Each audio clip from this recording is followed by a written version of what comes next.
اس انسان انہی لوگوں کے ساتھ اٹھے گا جن کے ساتھ اس کی قلبی محبت ہوگی، جس کے ساتھ اس کا دل لگا ہوگا۔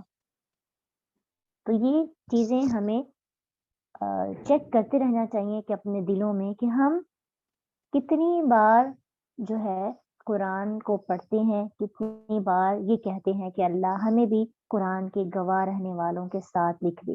یہ ترجیحات پہ ڈیپینڈ کرتی ہے بات کہ ہم کن لوگوں کے ساتھ اٹھنا بیٹھنا پسند کرتے ہیں۔ اگر ہمارے اندر شر ہے تو ہم شر چاہنے والوں کے ساتھ بیٹھنا شروع کریں گے، اور اگر ہمارے اندر خیر ہے تو ہم خیر بانٹنے والوں کے ساتھ اٹھنا بیٹھنا شروع کر دیں گے۔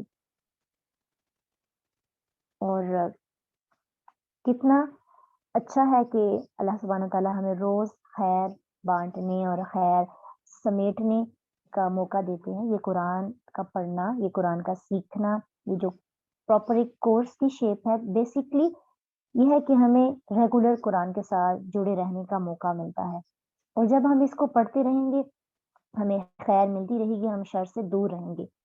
اور جب ہم اس کو ریگولرلی اس کو پڑھ کر بعد میں اس کی پریکٹس کریں گے، اس کو ریوائز کریں گے، اس کو ریپیٹ کریں گے، اس پہ تدبر کریں گے، دیکھیں گے کہ آج کی آیت میں اللہ سبحانہ تعالیٰ نے ہمارے لیے کیا لیسن ہمیں بھیجا، ہمیں خط کیا بھیجا، تو پھر ہمارے لیے ایک تو ہمارا خیر کے ساتھ تعلق رہے گا، ایک تو اللہ سبحانہ تعالیٰ کے کلام کے ساتھ ایک رشتہ جڑا رہے گا، دوسرا یہ ہے کہ ہم پراپر اگر ایک ویک کے بعد ٹیسٹ بھی دیں گے تو ہمارے لیے اس کو اٹیمپٹ کرنے میں، سبق سنانے میں بھی آسانی ہو جائے گی۔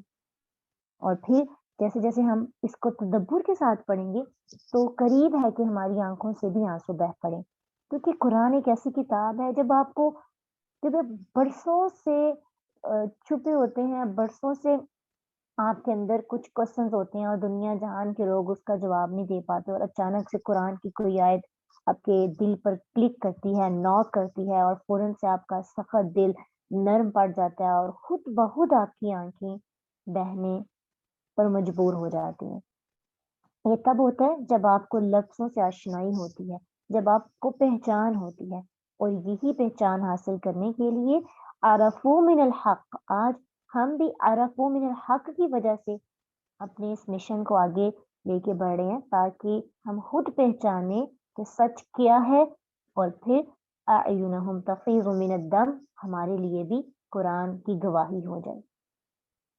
جیسے ہی ہم پہچانے، یہ بات یاد رکھیں کہ قرآن کا جو ابھی کچھ لوگوں نے سٹارٹ کیا اور کچھ پہلے سے اس کے ساتھ تھے، لیکن یہ اللہ سبحانہ تعالیٰ کی طرف سے آج ہمارے اس نئے سفر کے لیے اللہ نے ہمیں اتنی خوبصورت آیت دے دی کہ جیسے جیسے تم اس کو پڑھو گے تمہیں حق کی پہچان ہوگی، اور جب بھی حق کی پہچان ہوگی تو خود کو کریڈٹ دینے، کسی اور کو کریڈٹ دینے کی بجائے فوراً سے تمہاری زبان سے کیا نکلنا چاہیے جو پہلے لوگوں نے کیا، ربنا آمنا فاکتبنا مع الشاہدین، اے اللہ ہمیں بھی۔ یہ نہیں ہے کہ جب آپ کی حق سے پہچان ہوتی ہے تو آپ سمجھتے ہیں کہ آپ مومن ہو گئے، ابھی تو انہوں نے کوئی نیک عمل ہی نہیں کیا تھا، ابھی تو آپ کے پاس صرف حق ہے، اور حق کے بعد ایمان لانا حق پر، یہ بہت بڑا کام ہے۔ بہت سے ایسے لوگ معاشرے کے اندر پہلے اقوام میں بھی آپ دیکھیں گے حق کو پہچان لیا تھا انہوں نے، جیسے کہ اہل کتاب کے بارے میں آتا ہے نا کہ وہ اللہ کے نبی کو ایسے پہچانتے تھے جیسے وہ اپنے بیٹوں کو پہچانتے ہیں۔ حق کو پہچاننے کے بعد ایمان نہ لانا، یہ سب سے بڑی جو ہے گمراہی ہوتی ہے، اور اس سے ہی بچنا ہے۔ اس لیے اللہ سبحانہ تعالیٰ سے فوراً دعا کرنی ہے، اللہ تو نے اپنا کام کر دیا، تم نے ہمیں ہدایت ارشاد دے دی، تمہیں ہم نے علم دے دیا، حق کی پہچان کروا دی، ربنا آمنا فاکتبنا مع الشاہدین، اب ہمیں اتنی توفیق دے کہ ہم تجھ پر ایمان لے آئیں۔ اللہ ہم ایمان لے آئیں، اور پھر ایمان لانے کے بعد تو ہمیں ان لوگوں کے ساتھ لکھتے جن کو تم نے شاہدین کہا۔ شاہدین جو ہے امت مسلمہ کو کہا گیا ہے، یعنی صحابہ کو اور اس وقت کے جو لوگ تھے، اور اس کی مزید ایکسپلینیشن سورۃ البقرہ آیت 143 میں بھی آتی ہے، وَكَذَلِكَ جَعَلْنَاكُمْ أُمَّةً وَسَطًا لِتَكُونُوا شُهَدَاءَ عَلَى النَّاسِ وَيَكُونَ الرَّسُولُ عَلَيْكُمْ شَهِيدًا۔ اسی طرح ہم نے تمہیں سب سے بہتر امت بنایا، کیوں بنایا؟ تاکہ لوگوں پر شہادت دینے والے بنو اور رسول اللہ تم پر شہادت دینے والے بنے. تو امت مسلمہ کو شاہد قرار دیا. تو اس لیے اگر ہم بھی شاہد بننا چاہتے ہیں تو ہمیں اللہ سے دعا بھی کرنی پڑے گی اور قرآن کو محبت کے ساتھ سیکھنا بھی پڑے گا. پھر اب دیکھیں جیسے ہی ان کو پتہ لگا کہ حق کیا ہے فوراً سے کیا کہنے لگے وَمَا لَنَا لَا نُؤْمِنُ بِاللَّهِ وَمَا جَاءَنَا مِنَ الْحَقِّ. اور کیا ہے کہ ہم نہ ایمان لائیں. Why not? ہم اللہ پہ کیوں نہ ایمان لائیں؟ اور ہمارے پاس حق آ گیا ہے تو ہم اس کو کیوں تسلیم نہ کریں. وَنَتْمَعُ أَن يُدْخِلَنَا رَبُّنَا مَعَ الْقَوْمِ الصَّالِحِينَ. ہم امید رکھتے ہیں کہ داخل کرے گا ہمیں رب ہمارا ان لوگوں کے ساتھ جو صالحین ہیں. تو ایمان کے بعد فوراً لالچ کیا ہے، امید کیا ہے، طمع کیا ہے، نیک ساتھیوں میں داخل کر لے. یہ بھی ان کی سمجھداری کی دلیل ہے، کیونکہ اگر آپ صالح لوگوں کے ساتھ بیٹھیں گے تو آپ بھی صالح ہو جائیں گے. لیکن اگر آپ بگڑے ہوئے لوگوں کے پاس بیٹھیں گے، ان کا دماغ پھرا ہوا ہے، جو حق کو پہچانتے نہیں، حق کے ساتھ ٹکر لینے کی کوشش کرتے ہیں، تخریفات کرتے ہیں، تو پھر آپ بھی ویسے ہی ہو جائیں گے. تو ایک طرف ایمان ضروری ہے، کیونکہ آپ کے ایمان لانے کے بعد کچھ چیزیں ہوتی ہیں جو بڑی ضروری ہوتی ہیں. یہ نہیں کہ بس آپ ایمان لے آئے تو ایمان لانا کافی ہوتا ہے. ایک طرف ایمان ضروری ہے اور ساتھ نیکی کا عزم. نیکی کا عزم کیا تھا ان کا؟ ربنا آمنا فاکتبنا مع الشاہدین. اور ساتھ ہی تیسرا سٹیپ کیا ہونا چاہیے؟ صالح لوگوں کی کمپنی بہت ضروری ہے. تو جب یہ تینوں چیزیں انسان کے اندر آ جاتی ہیں تو انسان کو اسلام پر چلنا، ایمان کے ساتھ چلنا بڑا آسان ہو جاتا ہے. لیکن اگر ایمان لے آئے، یعنی حق کو پہچانے کے بعد بہت ایمان ہے لیکن نیکی کا شوق نہیں ہے، تو ایمان کم ہوتا جائے گا. لیکن اگر نیکی کا شوق ہے تو ایمان بڑھتا جائے گا. تو ایمان کو مینٹین رکھنے کے لیے نیکی کا عزم ضروری ہے، نیکی کا ارادہ. اور نیکی کے ارادے کو مینٹین رکھنے کے لیے کیا ضروری ہے؟ اصحاب الصالحین، صالحین کا ساتھ. ایسے لوگ جو صالحین ہیں، جو نیک ہیں، تو ان کے ساتھ اٹھے بیٹھیں گے تو نیکی کا خود بہت شوق پیدا ہوگا. یہ تین چیزیں اپنے مائنڈ میں رکھیں کہ یہ تین چیزیں، یہ ہمارا فرسٹ سٹیپ ہے، اس کو لے کے چلنا ہے. اور پھر اس کے ریوارڈ میں جب یہ تینوں چیزیں انسان کے اندر آ جاتی ہیں تو اس کے ریوارڈ میں اللہ سبحانہ تعالیٰ کیا عطا کرتے ہیں؟ فَأَثَابَهُمُ اللَّهُ بِمَا قَالُوا جَنَّاتٍ تَجْرِي مِن تَحْتِهَا الْأَنْهَارُ. بس اللہ سبحانہ تعالیٰ نے بدلے میں دیا انہیں کیوں دیا ان کو بدلے میں؟ کیونکہ جو انہوں نے کہا تھا. ابھی وہ ایمان نہیں لائے تھے، ابھی انہوں نے نیک اعمال نہیں کیے، لیکن اللہ کو پتا تھا، اللہ تو دلوں کو جانتے ہیں کہ یہ لوگ سچے ہیں. انہوں نے سچے دل سے اللہ کو مانا ہے، سچے دل سے حق کو پہچانا اور اس پہ ایمان لانے کی دعا کی. اللہ نے فوراً ان کے لیے کیا کیا؟ جنات تجری من تحتها الانہار. ان کے لیے ایسے باغات مقرر کیے جن کے نیچے سے نہریں بہتی ہیں اور وہ اس میں ہمیشہ رہنے والے ہیں. جو انہوں نے مانگا انہیں مل گیا. اور یہ صرف انہی کے لیے انعام نہیں ہے کہ جنہوں نے اللہ تبارک تعالیٰ کی بات کو پہچان کر آنسو بہائے اور کہا، بلکہ ان تمام لوگوں کے لیے وَذَلِكَ جَزَاءُ الْمُحْسِنِينَ. یہ بدلہ ہے احسان کرنے والوں کا، یہ بدلہ ہے محسنین کا. تو جتنے بھی محسنین ہوں گے سب کو بدلہ دیا جائے گا. اور وہ کیا ہے؟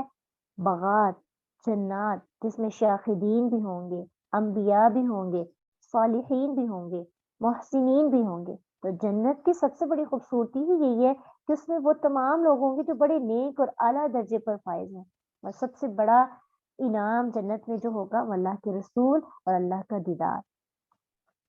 تو جنت صرف پھلوں اور حوروں کا گھر نہیں ہے کہ انسان، بہت سے لوگ آج کل جو ہے حوروں کی وجہ سے جنت کے بارے میں بڑے نازیب الفاظ استعمال کرتے ہیں. لیکن جنت تو ایک ایسا پرسکون گھر ہے جو دنیا کی تمام مشکلات اور مصیبتوں سے نجات دلا دیتا ہے. اور یہ بدلہ کن کا ہے؟ احسان کرنے والوں کا. تو محسن کون ہوتا ہے؟ احسان کرنے والا کون ہوتا ہے؟ جو نیکیوں کا شوق رکھتا ہو، جس کے اندر نیکی کا جذبہ پایا جاتا ہو۔ تو احسان بھی دو طرح کا ہوتا ہے، اللہ کے ساتھ اور بندوں کے ساتھ۔ اللہ کے ساتھ احسان کیا ہے؟ ان تعبد اللہ کأنک تراہ، کہ تو اللہ کی ایسے عبادت کر جیسے تو اسے دیکھ رہا ہے۔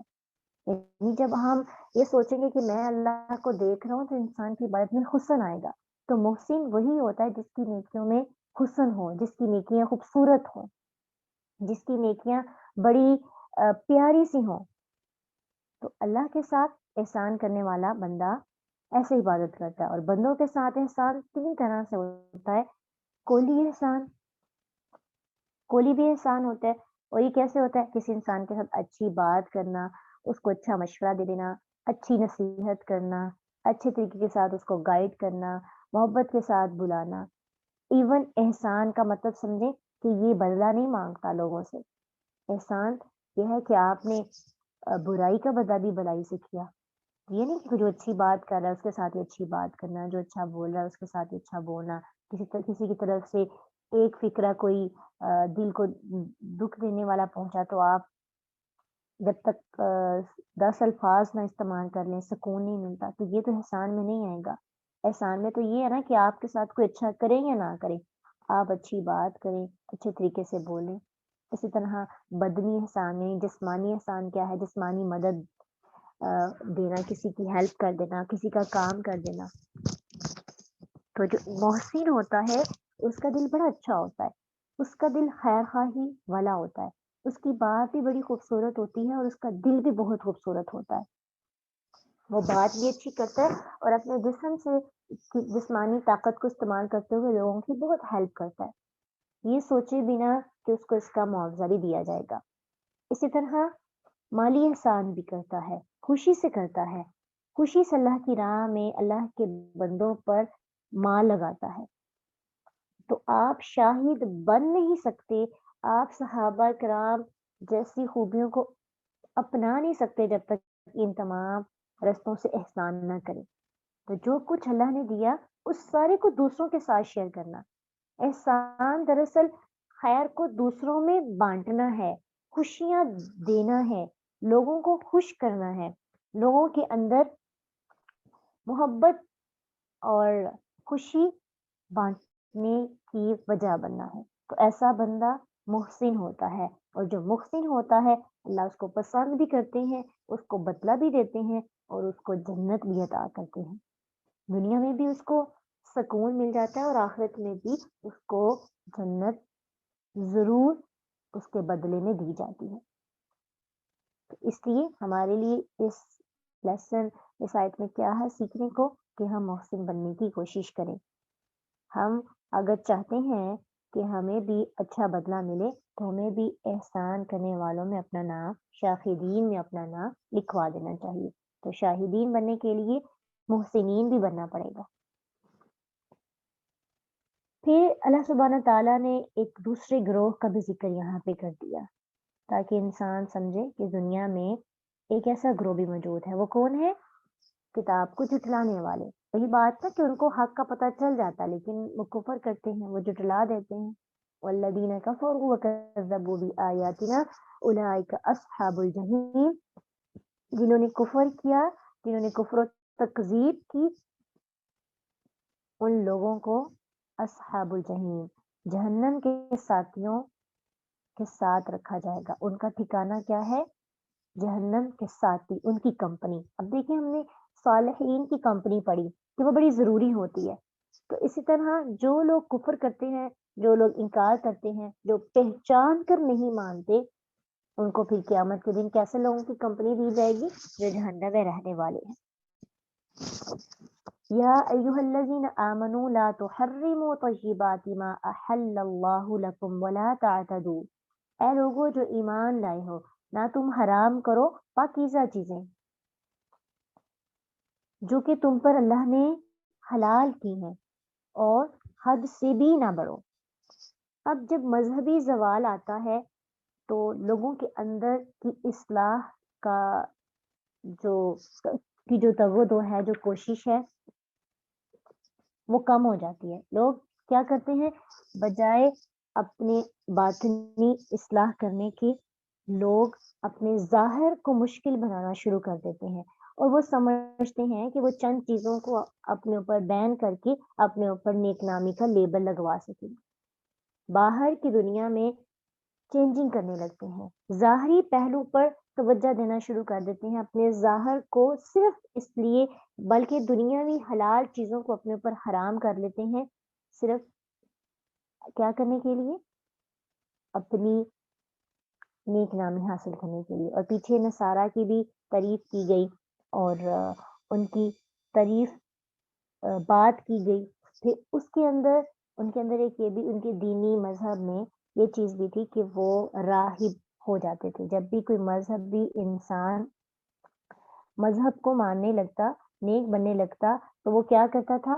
رہبانیت اختیار کر لیتا، اور اسلام میں تو رہبانیت کو منع کیا گیا ہے، وَرَحْبَانِيَّةً ابتدعوها ما كتبناها علیہم، دنیا سے کنارہ کشی تو انہوں نے خود ہی ایجاد کر لی تھی، ہم نے ان پر یہ نہیں لکھا تھا۔ تو دنیا سے کنارہ کشی کر لینا اور اپنی حلال چیزوں کو بھی خود پہ حرام کر لینا، اسلام نے اس چیز کی اجازت نہیں دی، بلکہ منع کیا گیا ہے، لا تحرموا، نہ تم حرام کرو پاکیزہ چیزوں کو جو اللہ سبحانہ تعالیٰ نے تم پر حلال کی ہے۔ اسی طرح شیخ عبد القادر رحمۃ اللہ علیہ فرماتے ہیں کہ جو چیزیں شریعت میں صاف حلال ہے، اس سے پرہیز کرنا برا عمل ہے، اور یہ دو طرح سے ہوتا ہے، ایک زہد کی وجہ سے، زہد کہتے ہیں نیکی کی وجہ، یعنی تقوی اختیار کرتے ہوئے نیک نامی کے لیے، یا رہبانیت، اور یہ دونوں چیزیں ہمارے دین میں، یعنی یہ رہبانیت جو ہے ہمارے دین میں پسندیدہ نہیں، اس کی بجائے کیا کرنا چاہیے؟ تقوی اختیار کیا جائے، یعنی تقوی کیا ہے؟ ممنوع چیز کے قریب نہ جائیں، جو چیزیں اللہ سبحانہ تعالیٰ نے منع کی ہیں اس کے قریب بھی نہ پٹکیں، اور دوسرا یہ کہ کسی جائز کام کے نہ کرنے کی قسم کھا لے، یہ بھی بہتر نہیں ہے، اس شخص کو چاہیے کہ وہ قسم توڑے اور کفارہ ادا کرے۔ حضرت انس رضی اللہ تعالیٰ عنہ سے روایت ہے، کہتے ہیں کہ 3 آدمی نبی صلی اللہ علیہ وسلم کی بیویوں کے گھروں میں آئے، اور اللہ کے رسول کی عبادت کے متعلق انہوں نے پوچھ گچھ کی، دریافت کیا۔ جب انہیں اس کے متعلق بتایا گیا تو جیسے انہوں نے اسے کم سمجھا اور کہنے لگے کہ ہماری اللہ کے رسول صلی اللہ علیہ وسلم سے کیا نسبت، آپ کے تو پہلے اور پچھلے تمام گناہ معاف کر دیے گئے ہیں۔ ان میں سے ایک نے کہا میں تو ہمیشہ رات بھر نماز پڑھوں گا، دوسرے نے کہا میں ہمیشہ روزہ رکھوں گا، کبھی افطار نہیں کروں گا، اور تیسرے نے کہا کہ میں عورتوں سے علیحدہ رہوں گا، کبھی بھی نکاح نہیں کروں گا۔ تو رسول اللہ صلی اللہ علیہ وسلم آئے اور فرمایا تم لوگوں نے اس طرح کہا ہے، اللہ کی قسم میں تم سب سے زیادہ اللہ سے ڈرنے والا ہوں اور اس سے بچنے والا ہوں، لیکن روزہ رکھتا ہوں اور نہیں بھی رکھتا، نماز پڑھتا ہوں اور سوتا بھی ہوں، عورتوں سے نکاح بھی کرتا ہوں، جو میری سنت سے بے رغبتی کرے گا وہ مجھ سے نہیں ہے۔ تو اس سے کیا پتہ چلتا ہے کہ اللہ کے نبی سے آگے بڑھنا، یعنی جو کام اللہ کے رسول نے نہیں کیے ان کو کرنے کی کوشش کرنا، صرف نیکی حاصل کرنے کے لیے خود پر بہت سی چیزوں کو بین کر دینا، حلال چیزوں کو بھی حرام کر دینا، یہ صحیح عمل نہیں، یہ سنت کے خلاف آ جاتا ہے۔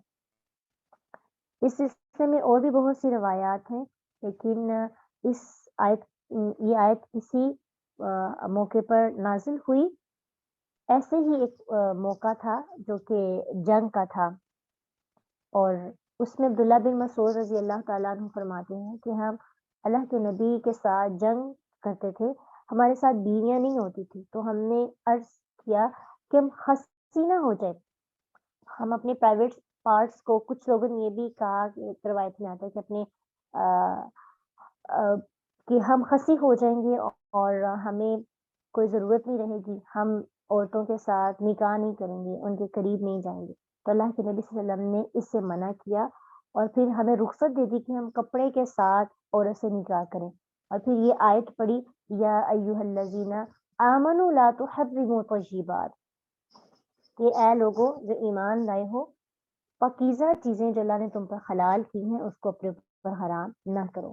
یہ اس وقت کی بات تھی جب متہ ہم جو ہے حلال تھا، یعنی جنگ کے لیے جاتے تھے لوگ اور وہاں پہ ایک خاص پیریڈ کے لیے کسی کے ساتھ بھی نکاح ہو جاتا تھا اور اس کے بعد جب واپس آتے تو وہ ساتھ اس کو نہیں واپس نہیں لے کے آتے تھے، بلکہ وہ خاص ڈیوریشن گزارنے کے لیے عورت کے ساتھ تعلق باندھا جاتا تھا. جیسے کہ آج بھی یہ رواج ہے، لیکن اللہ کے نبی نے اس کو ہمیشہ کے لیے حرام بھی کر دیا ہے.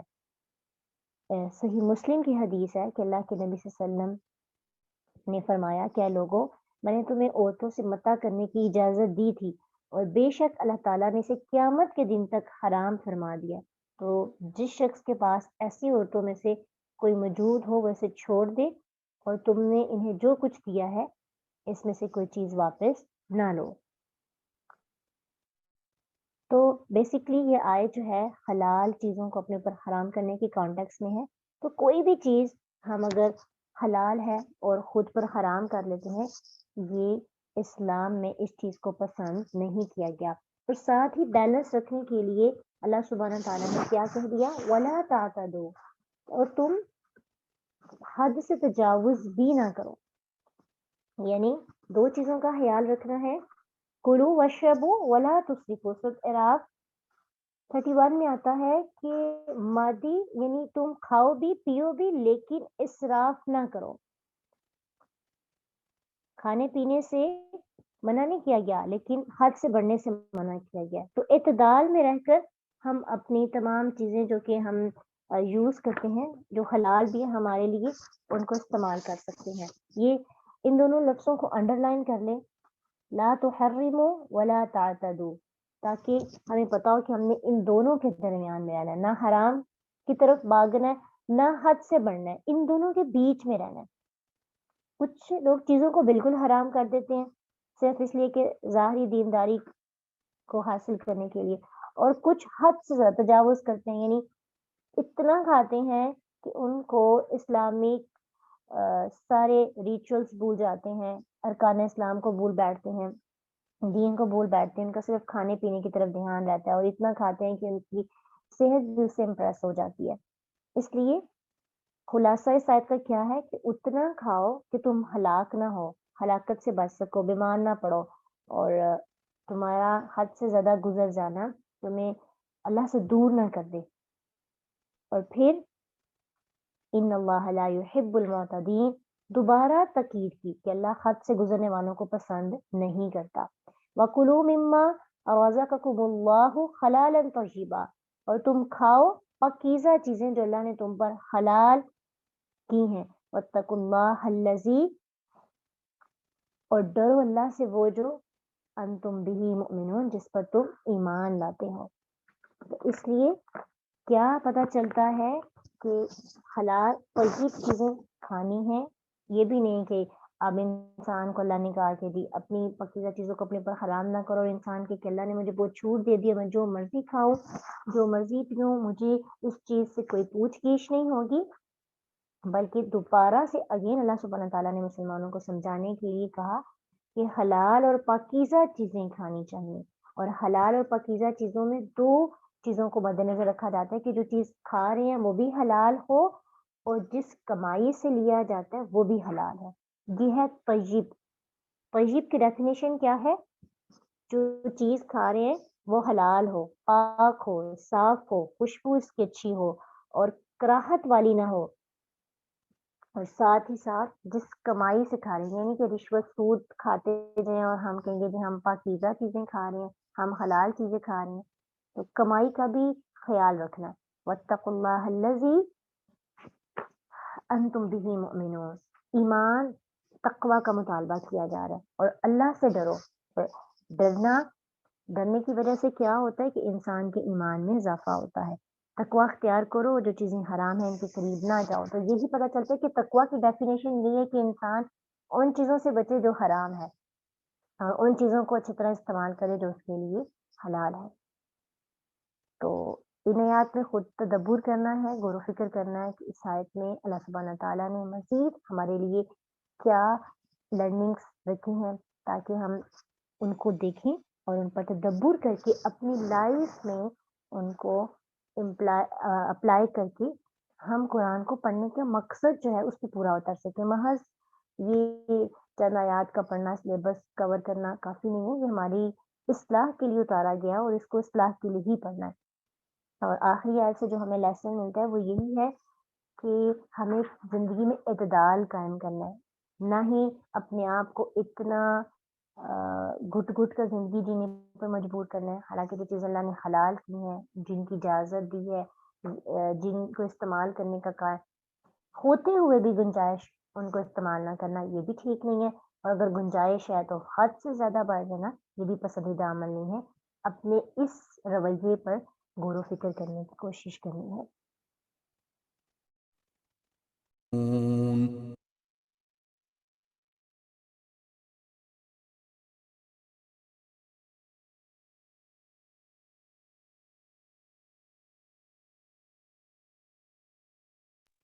جی پوچھا گیا ہے کہ یہاں پہ احسان کرنے سے مراد کیا ہے. احسان کی دو ٹائپس ہم نے پڑھی ہیں، ایک ہے بندوں پہ احسان اور ایک ہے اللہ پہ احسان. تو وہ دونوں طرح کے محسن جو ہوتا ہے نا، اس کے اندر صرف یہ نہیں کہ وہ اللہ کی عبادت کرتا ہے، وہ اللہ کے ساتھ بھی اس کا احسان ہوتا ہے اور بندوں کے ساتھ بھی ہے. تو یہ دونوں طرح کا اس میں آئے، کیونکہ یہاں پہ شاہدین کی بات بھی کی جا رہی ہے اور صالحین کی بات بھی کی جا رہی ہے، اور جو لوگ تھے جن کی آنکھوں سے آنسو بہے تھے ان کی بھی بات کی جا رہی ہے. اب دیکھیں جب آنسو کیوں بہتے ہیں، جب انسان حق کو ایسے دیکھ لیتا جیسے وہ اس کے سامنے ہے. یعنی کہا گیا نا کہ احسان یہ ہے کہ اللہ کو ایسے دیکھنا، اس کی عبادت ایسے کرنا جیسے تم اسے دیکھ رہے ہو. تو جب انسان ایسی عبادت کرتا ہے یا اس کو ایسا کوئی حق ملتا ہے، اسے لگتا ہے کہ بالکل یہ ایسے ہی ہے جیسے کہ میں نے اس کو چاہا تھا، تو پھر اس کو فوراً سے قبول کر لیتا ہے بغیر اس پر تخریف کرنے کے، اس پر مزید کوشچن کرنے کے، ایکسکیوزز پیش کرنے کے. آپ کو پتہ ہے جب آپ کو کوئی چیز پتہ چلتی ہے تو آپ اس پر کچھ لوگ جرا کرنے لگتے ہیں، اس پر نکتہ چینی کرنے لگتے ہیں تاکہ انہیں کوئی نہ کوئی ایسی چیز مل جائے کہ ان کو آسانی مل جائے. اس لیے جو محسن ہوتا ہے جیسے اسے پتہ چلتا ہے کہ یہ چیز سچی ہے یا صحیح ہے، فوراً سے بغیر مزید اس پر جب پتہ چل گیا کہ حق ہے تو حق کی کیا مزید ریسرچ ہو سکتی ہے. حق مل گیا، بس حق مل گیا اور اس کو مان لیا. تو یہ اتنے جو لوگ ہیں، شاہدین ہیں، صالحین ہیں، اور یہ ان تمام لوگوں کو ایک امبریلا کے نیچے رکھ دیا گیا کہ اللہ سبحانہ تعالیٰ نے بدلہ دیا ہے احسان کرنے والوں کو. یہ کیسے لوگ ہیں؟ اب دیکھیں مسلمانوں نے بھی تو احسان کیا تھا نا اہل کتاب پر، ان کو قرآن سنایا تو ان کا یہ قولی احسان ہو گیا. تو بہت سی اس میں چیزیں آپ مزید اس پر تدبر کریں. چلیں وذالک جزاء المحسنین پہ ہی آج آپ تدبر کریں کہ اللہ سبحانہ تعالیٰ نے یہ لفظ استعمال کر کے کتنے جو پوائنٹس ہیں ان کو اس کے انڈر کر دیا ہے. شاہدین کی بات بھی کی، صالحین کی بھی کی، صحابہ بھی ہیں، اہل کتاب بھی ہیں، اور جنت میں جانے والے لوگ بھی ہیں. تو یہ بیسیکلی محسنین یہاں پہ آنے کا ایک مقصد یہ بھی ہے کہ جب ہمارے دل میں یہ خواہش پیدا ہوگی کہ ہم نے بھی ان لوگوں کے ساتھ اپنا نام لکھوانا ہے، تو ہمیں پتہ ہو کہ یہ لوگ ایسے ہیں جو کہ محسنین ہیں، احسان کرنے والے ہیں. اور یہ جو محسن ہے نا، یہ سب سے اوپر والا درجہ ہے. ایک ہے مسلم جو کہ کلمہ پڑھ کے ہم مسلمان ہو جاتے ہیں، مومن ایمان لاتے ہیں، نیکیاں کرتے ہیں، نیکیاں کرنے کا جذبہ ہوتا ہے. اور پھر محسن کیا ہے؟ نیکی کو ایسے کرنا کہ اس کو اس کی خوبصورتی تک پہنچا دینا، یعنی حسن دینا، مزین کر دینا. اور یہ تبھی ہوتا ہے جب انسان کے اندر ایمان ہوتا ہے، اور ایمان اتنا زیادہ ہوتا ہے کہ وہ دوسروں سے بدلہ لینے کی خواہش نہیں رکھتا، بلکہ نیکیاں کرنا اور اس کا بدلہ نہ لینا، یہ بہت پیاری نیکی ہے. یہی نیکی کا حسن ہے. تو اس پہ مزید سوچیں تو اللہ سبحانہ تعالیٰ بہت سی اس میں چیزیں آپ کو نظر آئیں گی انشاءاللہ. وآخر دعوانا ان الحمد للہ رب العالمین. سبحانک اللہم وبحمدک، نشہد ان لا الہ الا انت، نستغفرک ونتوب الیک.